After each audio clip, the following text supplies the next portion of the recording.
मित्रांनो, तुम्ही 10,000 रुपयाची महिन्याला SIP करताय. जर तुम्ही प्लेन SIP केलीत तर किती रक्कम किती वर्षात होऊ शकते आणि त्याचबरोबर जर तुम्ही स्टेप अप SIP चा वापर केला तर किती फायदा तुम्हाला होऊ शकतो हे आपण या व्हिडिओमध्ये पाहणार आहोत. तर बघा मित्रांनो, जर तुम्ही 10 वर्षासाठी 10,000 रुपयाची SIP करत असाल प्लेनली तर तुमचे 23,23,000 रुपये होतील. आणि जर स्टेप अप 10% वार्षिक जर याच्यामध्ये वाढ केली तर मात्र तुमचे 33 ते 34 लाख रुपये बनतील. म्हणजे साधारणपणे याच्यामध्ये 10 लाख रुपये तुम्हाला ऍडिशनल मिळतील 10 वर्षामध्ये. त्याचबरोबर जर तुम्ही 20 वर्ष 10,000ची SIP केली प्लेन SIP तुम्हाला 1 करोड रुपये बनवून देईल. हीच SIP जर तुम्ही 10% वाढीने केली तर 2 करोड रुपये बनवून देईल. म्हणजे साधारणपणे 1 करोड रुपये ऍड ऑन बनतात.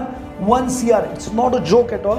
आणि जर तुम्ही ती 25 वर्षासाठी केली 10,000ची प्लेन SIP तर साधारणपणे 1,90,00,000 रुपये बनतात. इथंच स्टेप अप 10% वाढ तुम्ही दरवर्षी जर केली तर 4.25 कोटी रुपये बनतात. याच्यामधलं जर डिफरन्स काढला तर साधारणपणे 2.25 CR चा येतो. म्हणजे 2.25 करोड